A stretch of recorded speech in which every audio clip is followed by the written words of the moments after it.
The Legend of the Horseshoe by Johann Wolfgang von Goethe.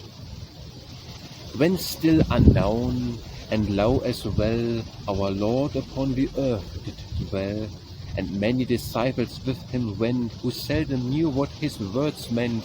He was extremely fond of holding his court in the marketplace, unfolding the highest precepts to their hearing, with holy mouth and heart unfolding. For man in heaven's face when preaching adds freedom's strength unto his teaching. By parables and by example he made each marketplace a temple. He was in peace of mind one day, to some small town with them did stray. Saw something glitter in the street, a broken horseshoe lay at his feet. He then to Peter turned and said, "Pick up that iron in my stead."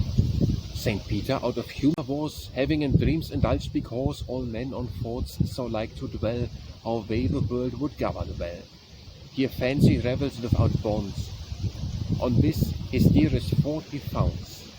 This treasure trove he quite despised, but crowned scepter he'd have prized.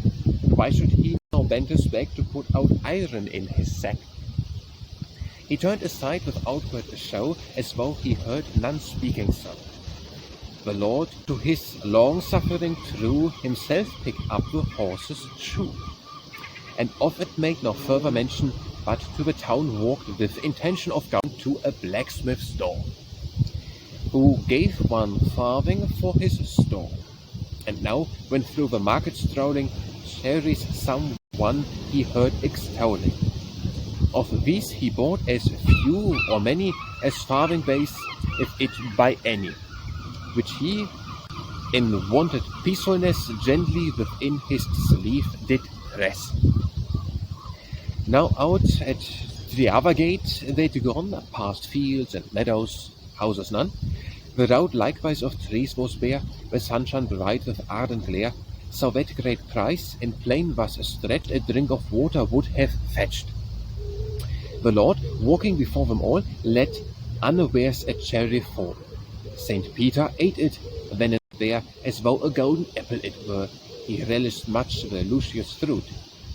The Lord, whenever time would suit, another cherry forward sent, for which Saint Peter swiftly bent. The Lord was often and again after the cherries made him strain.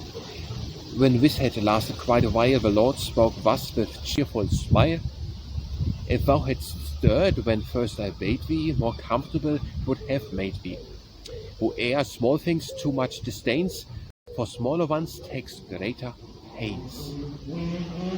Legende von Johann Wolfgang von Goethe. Als noch verkannt und sehr gering unser Herr auf der Erde ging und viele Jünger sich zu ihm fanden, die sehr selten sein Wort verstanden, lieb er sich gar über die Maßen, seinen Hof zu halten auf der Straßen, weil unter des Himmels Angesicht man immer besser und freier spricht. Er ließ sie da die höchsten Lehren aus seinem heiligen Munde hören.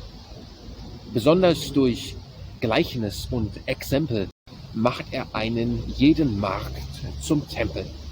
So schlendert er in Geistesruh mit ihnen einst einem Städtchen zu,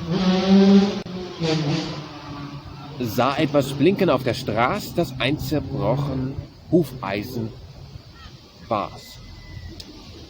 Er sagte zu Sankt Peter drauf: "Heb doch einmal das Eisen auf." Sankt Peter war nicht aufgeräumt. Er hatte soeben im Gehen geträumt. Sowas vom Regiment der Welt, was einem jeden wohlgefällt, den im Kopf hat das keine Schranken, das waren seine liebsten Gedanken. Nun war der Fund ihm viel zu klein.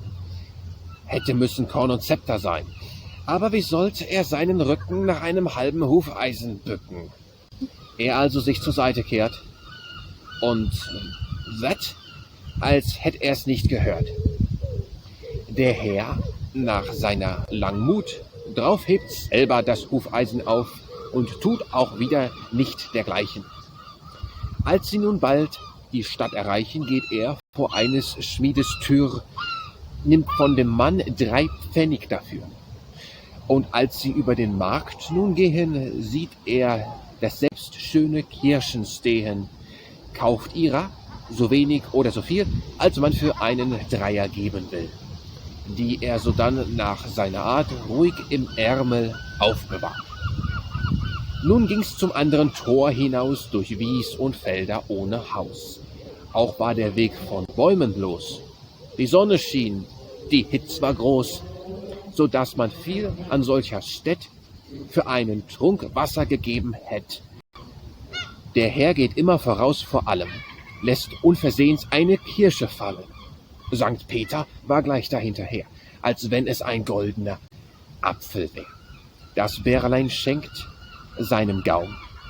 Der Herr nach einem kleinen Raum ein ander Kirschlein zur Erde schickt, wonach Sankt Peter schnell sich bückt, so lässt der Herr ihn seinen Rücken gar vielmal nach den Kirschen bücken. Das dauerte eine ganze Zeit. Dann sprach der Herr mit Heiterkeit: Tätest du zur rechten Zeit dich regen, so hättst du's bequemer haben mögen. Wer geringe Ding wenig acht, sich um geringerer Mühe macht.